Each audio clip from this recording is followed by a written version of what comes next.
berjalan dalam firman-Mu, hatiku siap.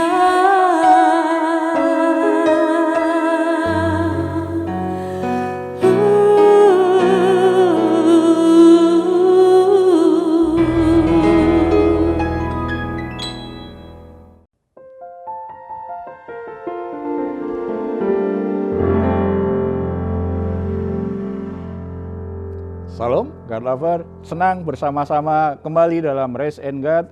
Malam hari ini kita akan nikmati hadirat Tuhan bersama-sama karena kita yakin dalam hadirat Tuhan ada kelegaan, ada damai sejahtera, ada sukacita. Kita akan persembahkan korban syukur kita karena memang Dia layak menerima segala hormat, pujian, dan penyembahan kita.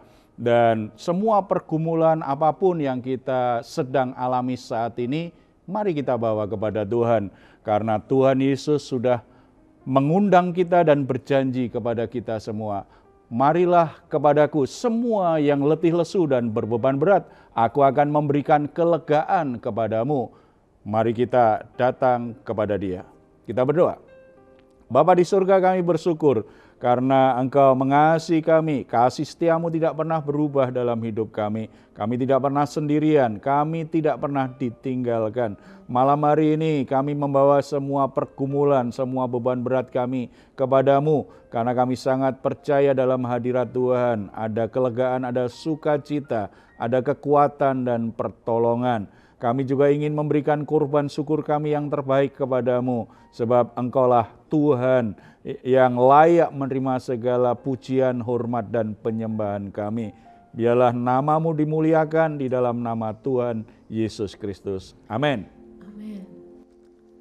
Malam ini kami merasakan ketenangan dalam hadirat-Mu, Bapa. Karena kami percaya dalam Engkau, Tuhan. Kami mendapatkan kekuatan baru.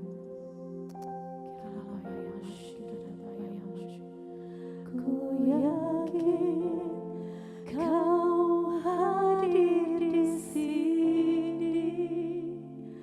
Ku rasakan kuasa-Nya tak terbatas. Ku yakin Kau nyata di sini. Kemenangan terjadi di sini.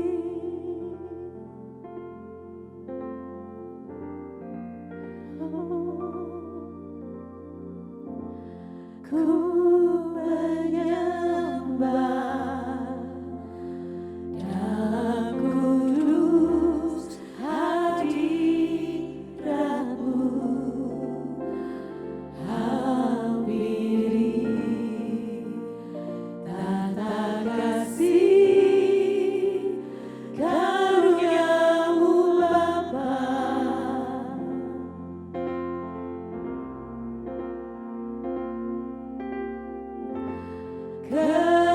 Kekuatanku hanya dalam hadirat-Mu, Yesusku. Hanya Kaulah segalanya.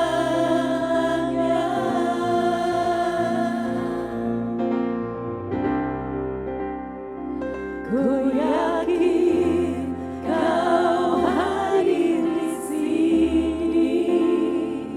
Ku rasakan kuasa yang tak terbatas. Ku yakin Kau nyata di sini. Kemenangan terjadi di sini. Ku yakin Kau hadir di sini. Ku rasakan kuasa yang tak terbatas. Ku yakin Kau nyata di sini. Kemenangan terjadi di sini. Ku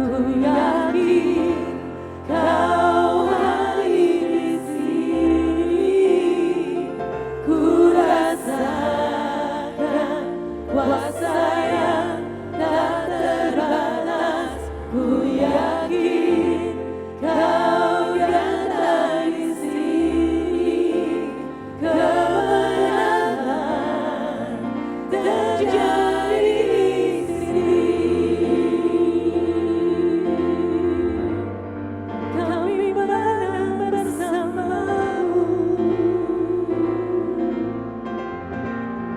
kami menang di dalam Yesus,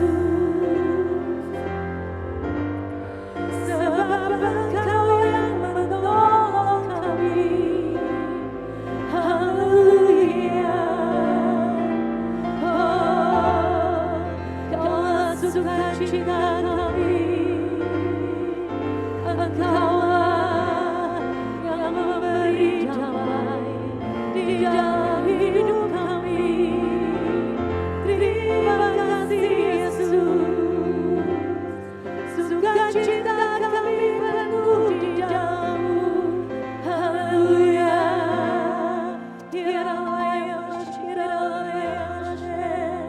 Haleluya.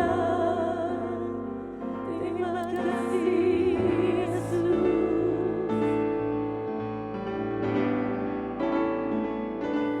Bapa, sentuh hatiku, ubah hidupku menjadi yang baru, bagai emas yang murni. Kau membentuk bejana hatiku. Bapa, ajarku mengerti sebuah kasih yang selalu memberi, bagai air mengalir yang tiada pernah berhenti. Bapa, sentuh hatiku, ubah hidupku menjadi yang baru, bagai emas yang murni. Kau membentuk bejana hatiku.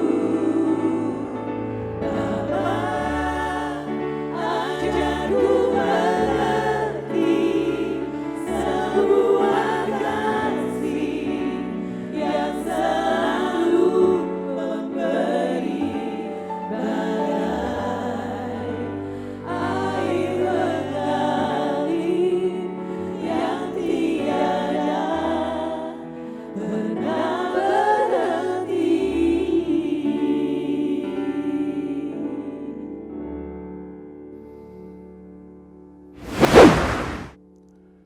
Ketika Bapa menyentuh hati seseorang, maka hati orang itu akan disembuhkan Tuhan, dipulihkan Tuhan, dan mengalami kemerdekaan dalam hidupnya.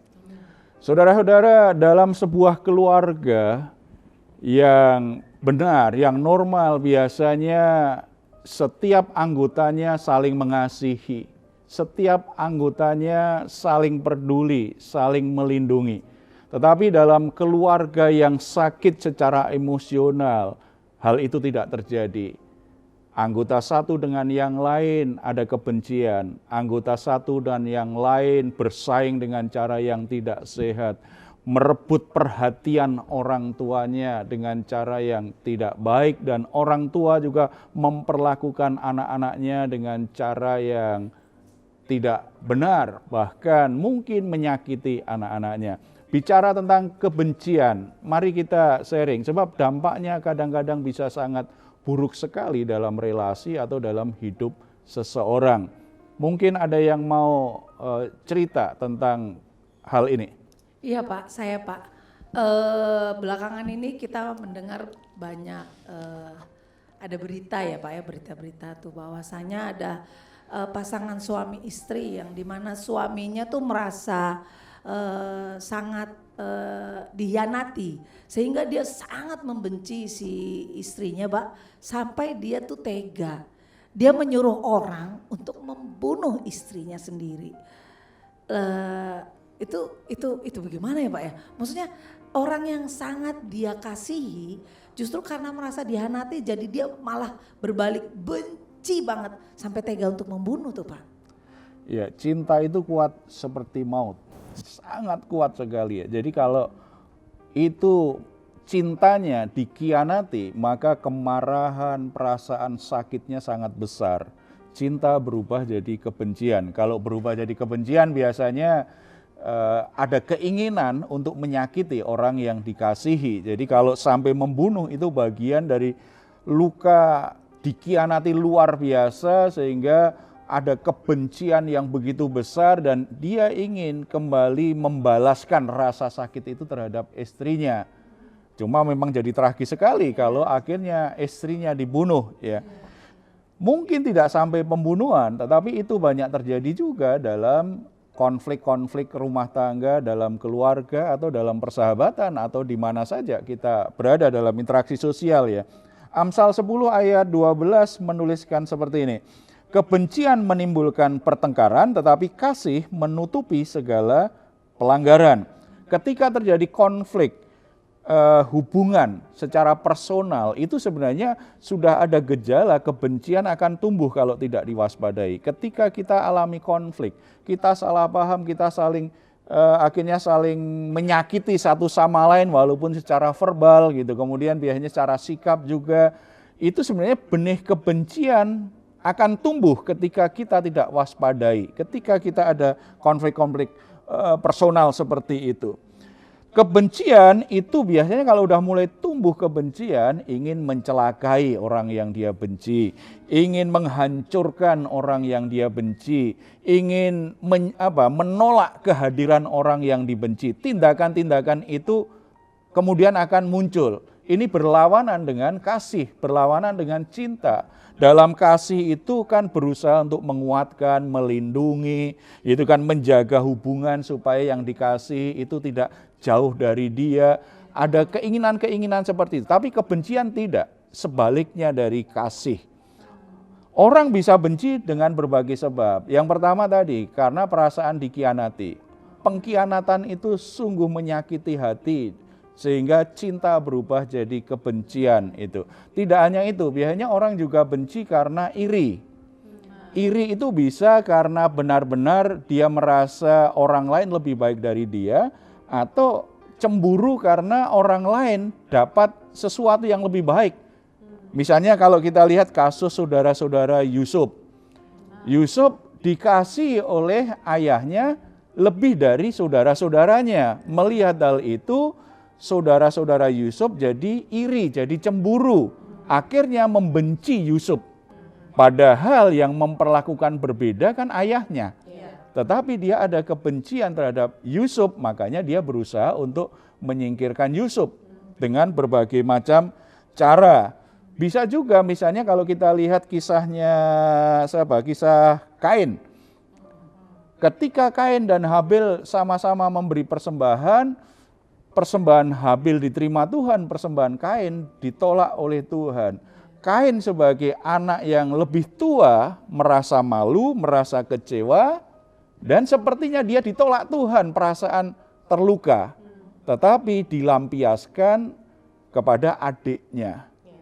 Jadi hati-hati dengan konflik-konflik batin yang menumbuhkan emosi-emosi negatif ketika ada hubungan-hubungan yang bermasalah. Kalau tidak, itu jadi sangat buruk sekali terjadi. Ya. Nah sekarang Pak, apa yang harus kita lakukan agar kita mengalami kemerdekaan dari kebencian itu? Ada satu ayat di Alkitab, ada banyak yang kita sebenarnya bisa mengerti bagaimana kita bisa alami kebebasan dari hal-hal yang seperti ini ya. Salah satunya dari Imamat pasal 19 ayat 17. Saya bacakan. Janganlah engkau membenci saudaramu di dalam hatimu, tetapi engkau harus berterus terang menegur orang sesamamu dan janganlah engkau mendatangkan dosa kepada dirimu karena dia. Ayat ini bisa menjadi sebuah tip praktis bagaimana kita bisa mengalami kemerdekaan terhadap kebencian yang selama ini ada di dalam hati kita. Yang pertama dikatakan tadi, janganlah engkau membenci saudaramu di dalam hatimu. Menjadi benci itu adalah sebuah pilihan. Kita mau benci orang atau tidak, kita yang memilih. Orang bisa lakukan sesuatu yang buruk terhadap kita. Tetapi kalau kita memilih nggak membenci, ya kita nggak ada kebencian di hati. Tetapi kalau memang kita memilih jadi benci, karena tadi kekecewaan, kemarahan, merasa terluka, dikhianati, diperlakukan berbeda, berbagai hal seperti itu kan memang nggak enak gitu. Tetapi kitalah yang memilih. Setelah itu kita mau membenci atau kita coba mulai menanggapinya dengan cara yang positif, tanpa mau diganggu atau disakiti terus dengan hal-hal yang mungkin tidak enak kalau kita rasakan. Karena memang benci atau tidak itu kan pilihan. Membenci atau menyukai seseorang itu kan pilihan kita. Kita bisa menyukai seseorang karena kita memilih untuk mencintai dia. Tetapi kita juga bisa membenci seseorang. Karena kalau kita memilih mencintai, coba, ketika orang lagi pacaran, apakah pacarnya ideal, sempurna? Tidak. Kadang-kadang ada hal-hal yang kurang. Tetapi kenapa dia tetap mencintai orang itu? Karena dia coba memahami, coba memaafkan, coba belajar menerima pacarnya secara positif. Demikian juga orang menikah. Apakah pasangan kita itu orang yang sempurna? Tidak. Pasangan kita kadang-kala mengecewakan kita. Pasangan kita kadang-kadang menyalahgunakan kepercayaan kita, walaupun mungkin tidak sampai perselingkuhan. Pasangan kita mungkin membuat kita harapan kita itu berantakan ini karena mungkin apa yang dia lakukan. Ada banyak hal yang bisa membuat kita kecewa, yang membuat kita jadi terganggu kepercayaan kita terhadap pasangan kita. Sehingga kita akhirnya muncul perasaan suka, perasaan cintanya mungkin makin lama makin padam, yang muncul tidak suka. Nah, kalau tidak sukanya sangat kuat sekali, bukankah itu menimbulkan kebencian? Apalagi kalau sampai merasa dikhianati. Wah, itu kebenciannya banyak sekali. Jadi kitalah yang memilih. Makanya di situ katakan jangan engkau membenci saudaramu di dalam hatimu. Memutuskan untuk berhenti benci itu juga pilihan kita. Berhenti benci. Sebab dengan membenci, memilih membenci itu kita sebenarnya sedang menaruh kerusakan di hati kita. Damai sejahtera kita itu hilang kalau kita penuh kebencian itu. Kita tidak sejahtera kalau kita penuh kebencian. Apalagi kalau lagi panas-panasnya nih kebencian. Kita sulit tidur. Isinya hanya kemarahan, ingin balas dendam. Iya kan? Iya, gelisah. Jadi orang yang tidak tenang dalam hidupnya. Padahal Bapa di surga ingin kita nikmati ketenangan dalam hidup ini, istirahat tenang di malam hari. Karena Tuhan ingin memberkati kita. Tetapi kalau kita dikuasai kebencian, maka kita nggak ada damai sejahtera di hati. Tuhan menyediakan damai sejahtera di hati kita.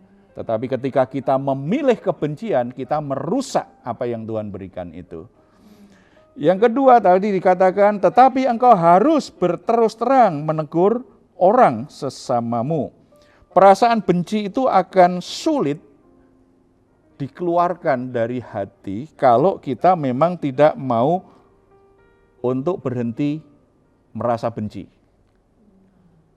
Kita putuskan jangan disimpan di hati. Kalau kebencian itu terus-menerus kita pilih, kita simpan di hati kita nih, maka damai sejahtera kita tadi akan rusak dan kita semakin sulit untuk mencintai seseorang, untuk mengasihi seseorang. Dan kalau itu akhirnya benar-benar kita terpenjara dengan kebencian, itu kebencian itu akhirnya membuat kita menolak tidak hanya orang yang kita benci, kita akan menolak orang tuanya, kita akan menolak saudaranya, kita akan menolak sukunya, kita akan menolak orang-orang yang terkait dengan orang itu, padahal nggak ada kaitannya. Karena kita menaruh kebencian di hati kita. Jadi kita harus berani kalau ada kebencian dan kita ingin memutuskan berhenti benci, kita harus berani temui orang itu, tegur. Tadi katakan kan, engkau harus berterus terang menegur. Berdoa supaya Tuhan beri waktu yang terbaik, suasana yang baik, tempat yang tepat, kemudian kita bicara dengan orang yang kita benci. Mungkin dia sudah mengecewakan kita, mungkin dia sudah tidak bisa dipercaya lagi, mungkin dia sudah mengkhianati kita, mungkin dia membuat kita menjadi malu, kita merasa tersakiti. Temui orangnya, ajak bicara. Bahwa apa yang dia lakukan terhadap kita, itu sudah sangat menyakiti hati kita. Dan selama ini ada kebencian, makanya kita cenderung ingin ribut terus dengan dia. Kita harus jujur dengan dia, dan tujuannya bukan untuk membuat diri kita itu kelihatan lebih menang dari dia, ingin menyelesaikan masalah. Jadi kalau istilah orang Jawa itu kan orang ngelabrak. Ngelabrak itu berarti kan kalau ada yang masalah itu ditemui tetapi hanya dicaci maki. Tujuannya hanya ingin kelihatan bahwa aku nggak bisa diremehkan, aku lebih hebat kalau kamu jahat kepadaku, aku lebih jahat dari aku. Kalau engkau lakukan sesuatu yang kasar, aku lebih kasar dari. Ini bukan pertandingan siapa yang lebih buruk. Itu artinya sebenarnya sedang merusak karakternya sendiri. Tidak hanya damai sejahtera di hati. Keberanian untuk mengkonfrontasi sebuah permasalahan hubungan yang rusak, ini bagian dari kedewasaan iman Kristen. Orang yang karakternya baik, orang yang karakternya kuat, orang yang imannya kuat, itu akan menyelesaikan konflik-konflik yang terjadi. Dia akan berani untuk mengkonfrontasi sebuah permasalahan, bukan untuk menunjukkan dia yang lebih kuat dan menang, tetapi untuk menyelesaikan masalah hubungan itu. Ini pilihan kita, bukan pilihan yang mudah. Banyak orang nggak berani sampai di sini, makanya dia terus terpenjara dengan kebenciannya terus-menerus. Yang ketiga, janganlah engkau mendatangkan dosa kepada dirimu sendiri. Kita mungkin berkata, dia jahat sekali Pak, dia berdosa sekali, masa mengkhianati saya, masa berselingkuh, masa saya sudah percaya betul, tetapi dia nggak bisa dipercaya ini. Nah, kalau kita akhirnya menaruh kebencian, kita sendiri sebenarnya sudah menaruh dosa di hati kita. Dosa dilawan dengan dosa. Kalau kita ingin mengalahkan dosa, jangan lipat gandakan dosa. Orang lakukan yang jahat, kita berbuat jahat. Tidak. Tuhan mengajarkan kita, kalahkan kejahatan dengan kebaikan. Itulah kemenangan Kristen. Itulah kemerdekaan hidup di dalam Kristus. Makanya jangan lawan dosa dengan dosa. Mungkin rasa sakit itu bisa dimaklumi kalau saudara dikhianati. Tetapi kebencian berarti saudara sedang menaruh dosa di hatimu. Dan kebencian itu pasti bisa meledak kemana-mana, akhirnya merusak apa saja, dan kita akhirnya banyak jatuh dalam dosa. Kita terpenjara dengan perasaan dosa itu, terpenjara dengan kebencian itu. Oleh sebab itu, Bapak Ibu saudara-saudara yang dikasihi oleh Tuhan, mungkin saat ini di hatimu ada kebencian yang sangat besar. Saya ketemu seorang istri yang begitu benci dengan suaminya, tetapi dia tidak berani untuk mengungkapkannya karena dia tidak punya siapa-siapa lagi. Saya ketemu seorang bapak yang benci sekali dengan mertuanya karena terlalu banyak dicampuri urusan rumah tangganya. Saya ketemu anak-anak yang begitu benci dengan orang tuanya karena sejak kecil orang tuanya tidak peduli, tidak mengasihi, bahkan cenderung menolak dan membuang dia. Saya ketemu orang-orang yang tidak mau ke gereja lagi karena benci dengan orang yang melayani karena disalahpahami. Saya ketemu hamba-hamba Tuhan yang hatinya penuh kebencian karena merasa pelayanannya dirusak oleh majelis gerejanya. Ada begitu banyak kebencian sehingga relasi dalam rumah tangga, relasi dalam gereja, relasi dalam pekerjaan, semuanya menjadi rusak. Dan itu akan menghalangi karya Tuhan yang indah, menghalangi berkat Tuhan tercurah, dan merusak damai sejahtera kita. siapa yang bisa membebaskan diri dari kebenciannya? Tuhan memberi kita anugerah dan kuasa, tetapi dimulai dari keputusan kita berhenti benci. Saudara harus membuat keputusan berhenti benci, belajar untuk memaafkan, membebaskan dirimu dari kebencianmu. Ampuni orang yang sudah membuat engkau penuh kebencian, belajar datang ke tata kasih karunia Tuhan. Supaya Tuhan beri waktu bagimu untuk berbicara kepada orang-orang yang membencimu, menyelesaikan masalah-masalah hubungan yang terjadi. Kita bersatu di dalam doa. Bapa di surga, kami bersyukur karena di dalam Engkau kami diterima apa adanya, di dalam Engkau kami sungguh-sungguh dikasih. Tuhan tidak pernah membenci kami, padahal begitu banyak kejahatan, banyak dosa yang kami lakukan. Betapa kami menunjukkan ketidaksetiaan kami, mengkhianati Tuhan dalam berbagai macam cara selama ini. Tetapi Tuhan tetap memberi kami kasih karunia, Tuhan tetap menerima kami, Tuhan mengampuni dan tidak pernah membenci kami. Biarlah apa yang Tuhan sudah berikan kepada kami, itu menjadi kekuatan bagi kami. Saat ini Bapa, Engkau hampiri saudara-saudara yang di hati mereka ada kebencian. Mereka terpenjara dengan kebenciannya. Bahkan sudah bertahun-tahun mereka begitu berat, tertekan dan tersakiti dengan kebencian. Damai sejahtera di hatinya hilang karena ada kebencian itu. Mari Roh Kudus hampiri saudara-saudara dengan anugerah-Mu Bapa. Biarlah ada kekuatan hati di hati mereka. Saat ini mereka memutuskan untuk berhenti benci. Dan Tuhan limpahkan kasih-Mu sehingga mereka juga mampu untuk melepaskan pengampunan terhadap orang-orang yang mereka benci selama ini Tuhan. Bebaskan para ayah, para ibu, para anak yang selama ini ada kebencian satu sama lain. Yang ada saat ini adalah mereka boleh saling mengasihi, saling menerima satu sama lain. Tidak ada kebencian dalam rumah tangganya. Tuhan juga bebaskan, sembuhkan jemaat-Mu, orang-orang percaya yang ada kebencian di hati mereka. Hamba-hamba-Mu yang ada kebencian sesama hamba Tuhan atau kepada majelis gereja, jemaat yang ada kebencian terhadap orang-orang yang melayani. Tuhan jamah, Tuhan bebaskan hati mereka Bapak. Tuhan sembuhkan hati mereka. Sehingga di dalam hatinya mengalir kasih karunia Tuhan yang berlimpah-limpah. Mereka sanggup untuk bersikap dan melakukan yang baik terhadap orang-orang yang selama ini dibenci. Terima kasih Bapa di surga, anugerah-Mu bekerja. Bahkan untuk saudara-saudara yang mengalami sakit penyakit karena konflik-konflik batin ini termasuk kebenciannya. Bapak mari ulurkan tangan-Mu, jamah hati mereka. Sakit apapun yang diderita, tetapi biarlah hati mereka sembuh dan tubuh mereka juga mengalami kesembuhan di dalam nama Tuhan Yesus Kristus. Tuhan bebaskan bangsa dan negara ini juga dari kebencian dan kebencian, suku satu dengan suku yang lain.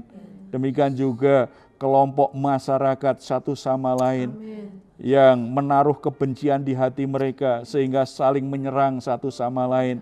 Supaya ada damai sejahtera Tuhan. Bangsa ini dipenuhi dengan damai sejahtera-Mu. Para pemimpin bangsa kami juga kiranya penuh damai sejahtera terhadap masyarakat dan bisa memperlakukan semua kelompok masyarakat dengan baik. Kebencian di tengah-tengah bangsa ini kiranya Tuhan juga jamah, merdekakan bangsa kami dari segala bentuk kebencian.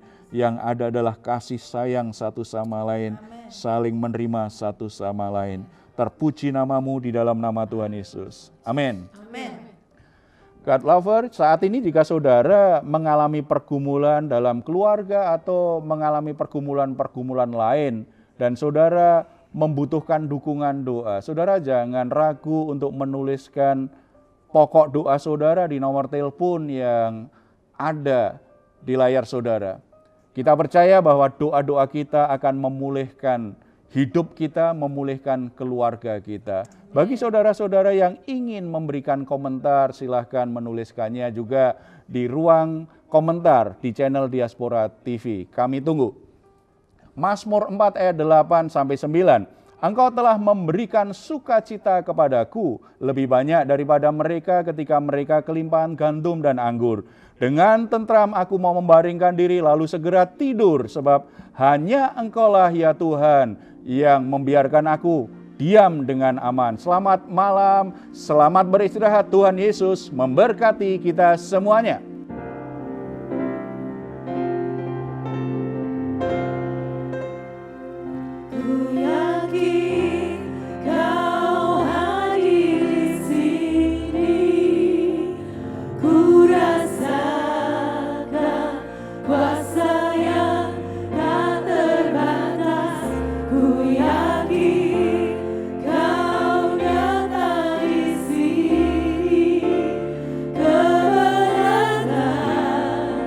Terjadi